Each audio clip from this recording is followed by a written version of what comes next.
Shabbat Shalom. Last Shabbat, Justice Scalia passed away. And that means, of course, we didn't get a chance to talk about it then. But today, we will hope that his memory will be for a blessing. Now, I know for many people, the idea of invoking Justice Scalia's memory as a blessing may be a political anathema. He was not one that pleased everyone. He was somebody who, in his dissents and in his opinions that were voted and accepted by the court, often alienated many different people. Millions of them, as a matter of fact. He was a man who spoke passionately, and in particular from his memory I want us to hold on to two things. And remember, we can always have disagreements of particular policy, but these two should be something that unite us, and that we can all agree he exemplifies, even if we disagreed in his application. The first is the importance of argument and dissent. Scalia was instrumental in reinvigorating the oral argument phase of the Supreme Court procedure. He was instrumental in ensuring that no more than maybe two sentences could be uttered by a lawyer before the bench without being interrupted and interrogated regarding different points that he found to be problematic. This not only was something that he did, but after having set this example, it caused many of the other justices to do so as well. And a vigorous and thorough discussion, analysis, critique of all views that come before the bench is something that we should all be thankful for, and something which is intrinsic to Judaism's own path, its own model of seeking justice. But the second is more controversial, and that was that he was unabashedly and unreservedly willing to state that some of his fundamental moral principles, which he was willing to put into his dissent or his opinions, came, in his opinion, from God. This upsets a lot of people. We have become used to the idea that morality and law is divorced from God. That the separation clause of our Constitution means that if you take up public office, that somehow you would leave behind the moral sensibilities that might have guided you in your years of faith. And that there is a fundamental separation in the individual, not merely in the body politic, between God and law. That's not true. And it's not healthy. Scalia, despite having a very different conception of what God wanted, and a very different idea of which parts of God's opinion belonged to everyone, whether they liked it or not, was unreservedly willing to say that there were certain things he felt were wrong because his faith had led him to that conclusion. We should equally be willing to say that. The Torah tells us right and wrong. The Torah gives us guidance of what is right and wrong, and the Torah does it because we need it. One of the fundamental truths of Judaism is that if it were easy to be good and avoid being bad without additional outside help, everyone would be doing it. And when we look around, we don't exactly see that as a universal pastime of humanity. And so the Torah says that God cared enough about us, cared enough about our world, cared enough about what we would do and how we would manage our affairs and our own souls, to give us the Torah so that we would have the cheat sheet, we would have the cliff notes to what a moral life would look like for us and our people. That is not something to be cast aside when we step into the public sphere. That is something that we use as an anchor. It's not something to be used as a bludgeon to cow our opponents. But think of it like this. When the Torah says, don't murder, should we say, I'm sorry, but that is a religious dictum, and therefore has no place within the body politic? And the idea of whether or not we should allow murder within our society must be only grounded within secular sources. Everyone on board with that? And if we can't find a secular reason not to murder each other, then I guess murder must be okay. No? What about theft? After all, we could find secular reasons that would allow theft. And many countries actually have. Most notably, of course, the communist nations of the 20th century, which did it, of course, under the guise of helping, but absolutely engaged in systematized theft of private property. That secular reasoning allowed theft to be permissible. The Torah says, no, you are not allowed to steal. Do we say, thank you very much, Torah, but you have to only stay within the sanctuary. You are not allowed to inform our laws. Or would we like to say, no, actually, I believe that theft is wrong because of the Torah, and I'm going to carry that with me into the public world as well? Are you uncomfortable? Are there parts of the Torah that you're thinking now, well, wait a minute, if we're going to be doing this, does that mean that all Torah asks from me is blind submission? All Torah asks from me is that I follow its laws and its dictates, and that reason has no part to play. Wouldn't that mean, then, that within the public sphere there was no room for debate and discussion? Remember the other aspect of Scalia that I think we should honor. Of course not. Torah does ask that we take what it says as being the foundation, but Torah also recognizes that what it says is not always going to be perfectly understood or applied in ways that are easy. Think of it like this. If you've ever seen a coloring book, those of us who remember what coloring books were before you had tablets for 2-year-olds, you remember what coloring books look like? Yes? But they're popular again for adults, exactly. But they're very fiddly, those adult coloring books, if you've noticed. We'll talk about that another time. But if you look at a child's coloring book, the broad outlines of a landscape, the tree, the mountain, the sun, and the sky, and you hand the child a box of crayons, and they want to color in the sky, what will they do? They'll pull out the blue. And when they start coloring in, almost all children are going to start with huge, sweeping strokes of that crayon. When they're very young, even held in that good power grip of back and forth, slashing across the sky, and they will fill in huge amounts of the sky very, very quickly and very, very easily. If they become obsessed about staying within the lines, what happens when they reach where the sky meets the ground? Scribble it in. Right? Or Kathy, I saw you doing a very good. Right, they hunch forward, and if they're getting they really want to see the lines, they will hunch forward. The crayon will be gripped more precisely, and they slow down. And they begin to trace the line right along the edge to make sure that it's slow. They're not going at 100 miles an hour anymore. They're slowly, carefully. But then you always come to that spot. You come to that spot where the tree and the ground and the sky all sort of come together, and the lines kind of fade out. And there's no clear marker of exactly where the ground and the sky meet when they're right next to the tree. What do you do? What's that? Blend it. Exactly. You do your best to try and understand where would the line be going had the original publisher actually put it in. Where would this line go? I can see where the sky is going, I can see where the tree is going, I can see where the land is going, and right here where they meet, it's not drawn clearly, but I can interpret what I already know from the rest of the page, and I can create my own line at that point. That's what Judaism asks us to do. When it says don't eat pork, that's filling in the sky with the big blue line.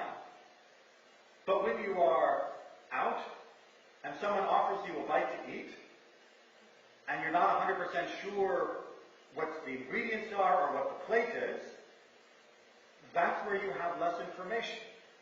And now you need to be a little bit more careful, and you need to hunch forward. Of course, it's easy to keep the pork out of your house, but when you're in the workroom or the break room at your office, do you know what was put on that counter before you have yours? Well, no, so you've got to be a little bit more careful, a little bit more precise. And when you come to a complete fuzzy area, what does Judaism always turn to? Well, what do you think? Argument and debate and discussion. When we get to those points where we're not 100% sure, Let me give you an example of something that's coming up on the horizon as a fuzzy land. If someone takes cells from a pig and clones them and grafts them until they are grown in a vat, forming a slab of pork that has never had 4 feet, never had a curly tail, never had a little snout, but was grown only as a gelatinous biological material in some laboratory, is it kosher or not? The cells individually came from a pig. But the thing that's grown in the vat has never been anything that anyone at any point in all of history would identify visually as being a pig. It's never chewed a single blade of grass or hill. It's never had hooves that could or could not be split. Is that vat meat kosher or is it not? What about beef? Maybe that's an easier question you might be inclined to think, but how will I check it? Right? How do I slaughter vat-grown meat in order that I can fulfill the commandment that it would be okay? And the fat that grows on it, is that prohibited fat or is that permitted fat? Am I allowed to eat that with milk? And I guarantee you Judaism will come up with answers for these questions.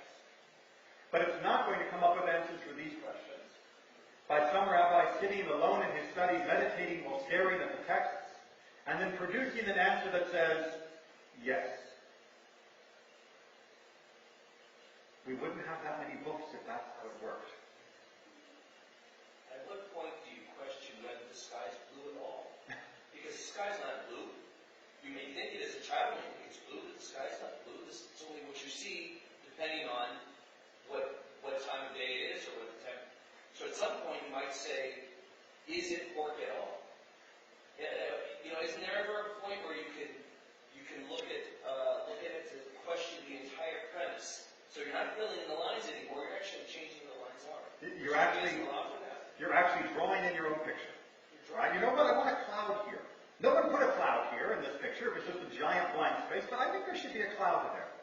And absolutely, Judaism does allow that. But what keeps Judaism alive, and again, to go back to the theme of Justice Scalia and our own country, what keeps us alive is the fact that no one person, no justice, no rabbi, no president, no anyone, gets to tell everyone, I'm saying there's a cloud there, and all of you have to draw clouds on your pictures now too. Instead, we say, you know what, I think the cloud would look good there. I think that this vat-grown meat or other novelty that is being derived, or LED lights, or what is the question on Shabbat for them, these questions absolutely are going to, and already have begun, to be debated by hundreds of people, each of whom has to bring proof, evidence, an argument that is more than just spitting rage at an opponent. That is not the way Judaism settles our debates. And our debates are not angry. Our debates are not dissent from the norm. Our debates are wrestling our way towards heaven, trying to find where that line should be. And recognizing that sometimes what you thought was the ground is actually the sky, because you misinterpreted the picture. And now that you have a clearer view, you can see that you shaded it in wrong. And unlike crayons, Judaism does allow us to modify what was already drawn. But it doesn't allow us to do it only as an individual. It allows us to do it in concert, in chorus, with all of each other. Which is why participation among the entire people of Israel, everyone around the world, is so important in Judaism. It is not a passive activity, and its future is not going to be determined by an individual or even a small group of individuals. It is determined by how we move, how we talk, how we engage, and how we argue with passion, with clarity, and civility to enshrine this process, because no one of us can see the whole picture. I thought I saw a hand in it. Well, I was just going to say that so often it's not a matter of whether these cells are pork, but it really goes to other issues of conflicting values. Like, I'm out at someone's house, and how do I behave and be hospitable and all those other values, and then question what they're serving. It's those conflicts that I think lead to a lot of the arguments as well. Indeed. As one of my professors said repeatedly in our halakha class, If you are being machmir in one area, you are being makil in another. And the translation is, if you are being strict in one spot, you must be, almost invariably, lenient on a different value. For example, if you are being machmir, strict, on exactly how beautiful your lulav has to be, then that means you are putting an awful lot of money into having the biggest, most beautiful etrog you've ever seen. And that money and that investment is being taken from somewhere else. And at the very least, it is being balanced against the mitzvah of bal tashchit, of not wasting something that we will only own for 7 days, or 8 if you live outside of Israel. But it's hard to get a good etrog outside of Israel. There is always a balance. If you are worried about desecrating Shabbat to such an extent that you're not sure what you should do in order to help someone who is ill or in danger, then you are weighing Shabbat against pikuach nefesh, against the saving of a life, which in some cases can be ambiguous. It's hard to see where the line in the sky and the tree meet. Is a headache really pikuach nefesh? If someone has a headache, should I break Shabbat to go down to the pharmacy and buy them aspirin? Probably not. On the other hand, if someone needs aspirin in order to stay alive, probably.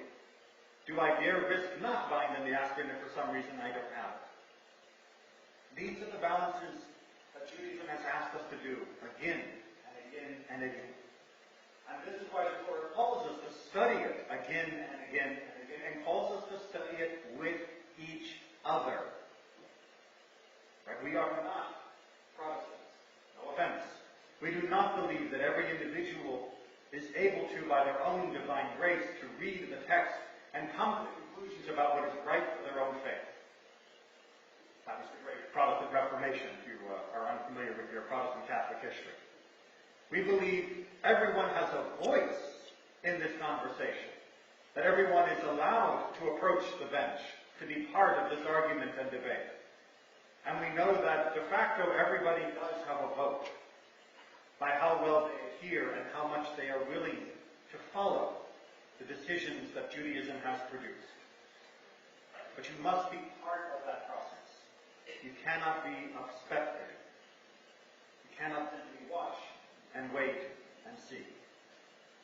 Which is why, it's always a commercial at the end of something like this, which is why, as we are just finishing up our Mishnah class on Pesachim, probably it'll take us about another 3 sessions or so to finish it off, which you're welcome to attend, especially if you want to see how the ancient form of the Seder was conducted. But after that, we had already discussed and planned to begin the next section of Mishnah, of our basic laws, considering Sanhedrin, the ancient court system of Israel. Because Israel has been very, very interested for a very long time of exactly how do our courts work. How is justice created and pursued? And so I'm going to heartily encourage you to attend, or at the very least, keep up with the YouTube videos of Sanhedrin. Wednesday night, 7 o'clock, we'll be starting probably in the first week or so of March. And to see exactly the values of justice, the balancing act that is undertaken, how things are preserved, how things are changed, and how dissent and argumentation is enshrined as part of our people. Shabbat Shalom.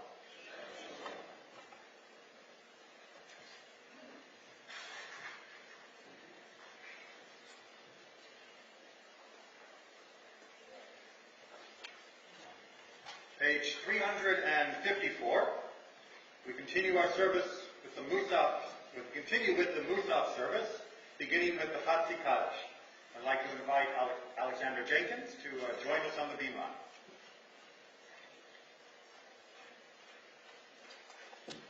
And we are led by our Shlichat Tzibur, Kathy Swertlow. Yitkadal v'yitkadash shmei Rabbah. Amen. De'alma divracharutei v'yamlik machutei v'chayechon v'yamechon v'chayedecha Beit Yisrael b'agala u'vizman kari v'yimeru. Amen. Yehei shmei Rabbah mevorach le'olam v'lo me'omaya. Yitzbarach, v'yishtabach, v'yitpa'ar, v'yitramam, v'yitnas,